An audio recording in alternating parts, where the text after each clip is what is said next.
Hello everybody, welcome to Gregsbeerreviews today. Let's take a walk and go see what's in the fridge today.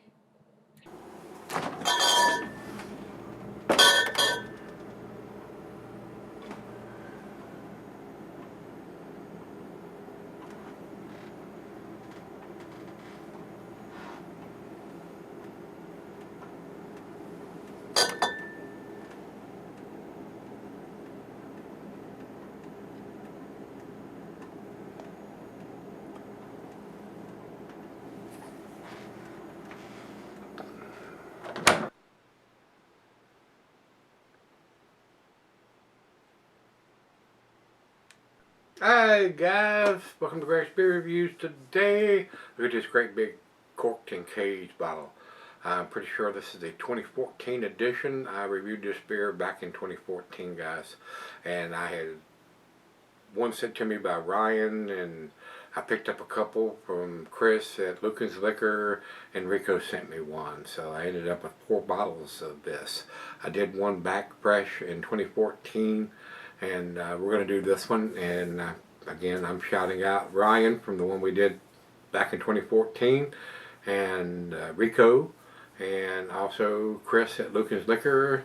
I ended up with four bottles of this, and I think they were all 2014 editions. So I'm shouting out everybody because I'm probably not going to do another one of these for a while.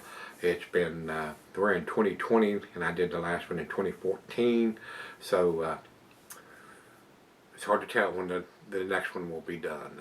It is in the closet, and it's probably going to stay there for a while, guys. I'm not even sure I'm going to review it. I may end up drinking them.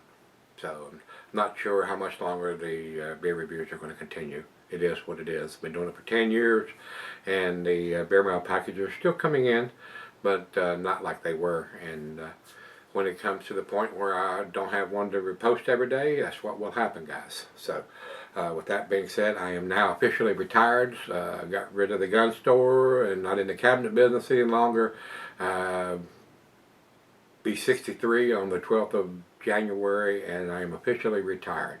So if the beer reviews keep going on with beer mail packages coming, I still have one on the way from my friend Jason. We'll see how things go. So I'm not begging for beers. It is what it is. Since I am retired, I don't have a lot of extra income to go buy beers to review.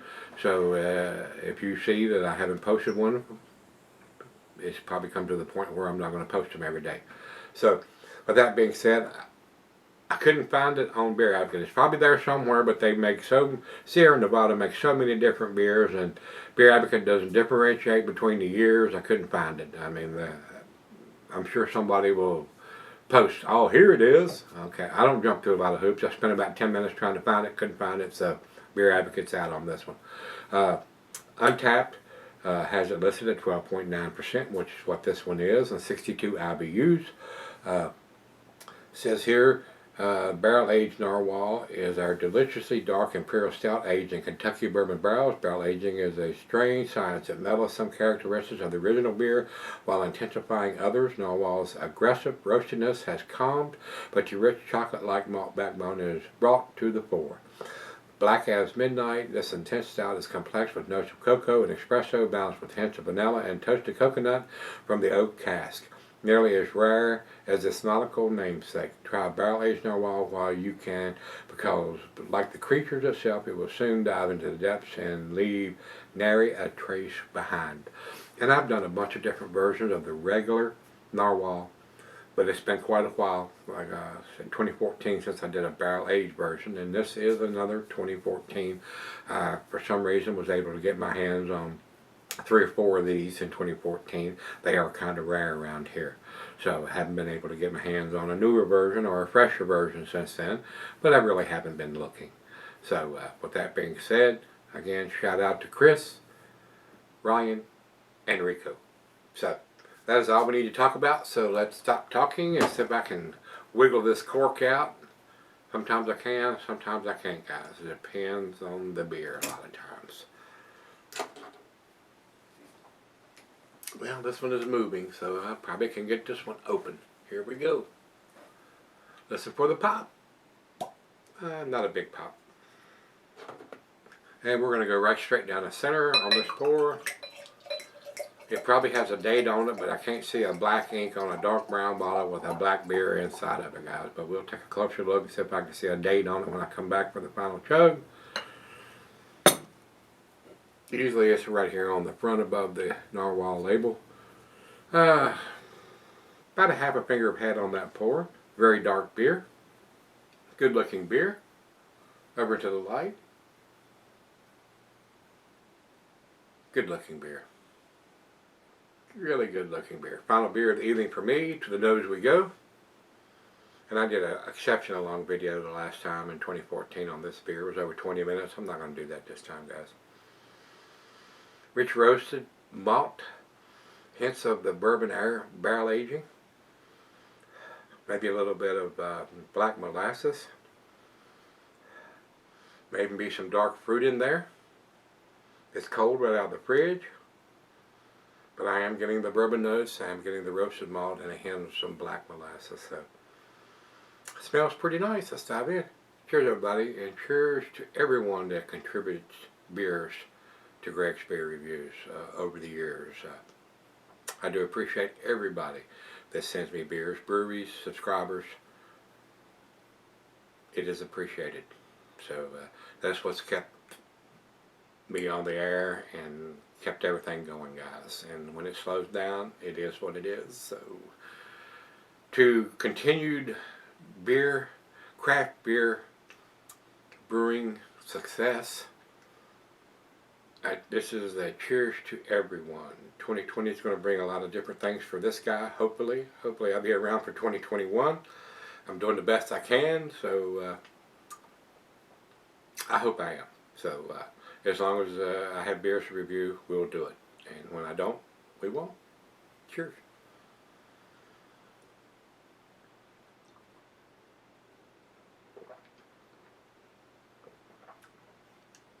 Very pleasant, guys.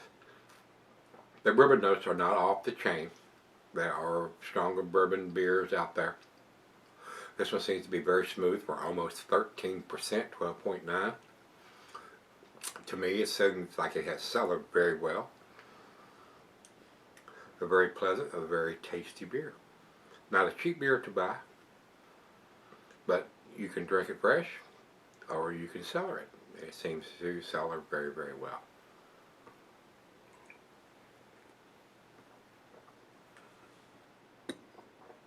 A very well made beer.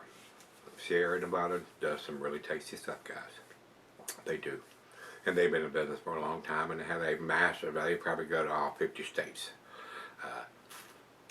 One of the bigger independent craft beer breweries is still in existence. It wouldn't surprise me to hear them selling out before too long. They've been in business a long, long time. And a lot of times when these macro breweries come in with big handfuls and wallets full of cash and duffel bags and suitcases full of cash, it's really hard to turn that down. But you know, when you're as big as Sierra Nevada and you're going to all 50 states already, I don't know why they would want to do that, since they already have that monster distribution and a big footprint. So I don't know why selling out would benefit them any. But you never know. You know, when somebody comes in with a big wad of cash, sometimes it's, I'll take it. So anyway, well, we're going to sip on this, let it come up to room temperature, pour her a glass, and we'll be back and do the final chug and grade. Alright guys, I'm back. I've been sipping on it for a while. Tasty beer. I looked at the bottle when I come back. I couldn't see anything as far as a vintage or a date on the bottle. It's got to have that, guys. I mean, it does. This cellared very, very well. I think it's a 2014. I'm not sure. It should be printed on the bottle some fucking where. Either on the, it's a pre-printed silk-screen bottle. They probably want to reuse these bottles over and over and over and over and over and over and over and over and over and over and over and over again. But it needs to be stamped on it somewhere. I could not find it on the bottle anywhere. I think it's a 2014, but I'm not sure. It doesn't have it written on it anywhere. So, you know what that means? It's not going to be a 10 beer, even though it probably is a 10 beer. The bourbon notes are there. The British roasted malt is there. Just a hint of some molasses, maybe some dark fruit. Seems to have cellared very well, but they need to stamp that on there where it can't be rubbed off or whatever. At least the vintage. To me, I mean, it's just my opinion though, guys. I don't joke.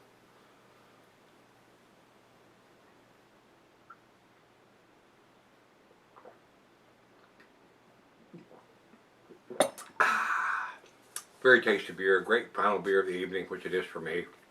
But it needs to have a vintage on it somewhere, guys, and it doesn't have it on this bottle. I couldn't find it anywhere. Pretty sure it's a 2014, because that's when I got all these beers in. But it needs to be on there. Sierra Nevada has the means and the ability and the money to do that, and they choose not to. 10 beer in a 9 bottle, 95 for me, guys. It needs to have a vintage on it. Somewhere where you can see it and not have to try to guess or put a piece of tape on it when you bought it. Just my opinion though, guys. Just my humble, honest opinion. It needs to be on the bottle somewhere where you can see when it was put in the bottle. It doesn't have to have the day. I would like to see the month and the year, whether it was end of the year, middle of the year, beginning of the year, so we'll know. Just for our references, so you don't have to put a piece of tape on it to let you know when you bought it, if you're going to cellar it. I harp on this all the time, guys. I do. And Sierra Nevada's big enough to do it, and they choose not to, so I choose not to give them the better grade. 95 for me. It's an A beer. And I told you earlier, Sierra Nevada on Beer Advocate, I couldn't find it. They have a bunch of different ones listed. They don't differentiate between years or batches or ABVs or anything like that. So they're out of the game as far as I'm concerned. They're in the showers soaping up themselves. So with that being said, Untapped has, they don't have the year listed, but it is a 12.9%, which what this one is. I don't know if this, different batches have the same ABV or not. I think I got this in 2014. So with that being said, they have it at 4.26. That's between their A- and A scale. It's an A beer to me because it doesn't have a vintage on it somewhere, guys. That's just my opinion. If you have a 2014 and it does have a date on it, or a vintage, let me know what you think. Until we meet again, let's go see what's in the fridge.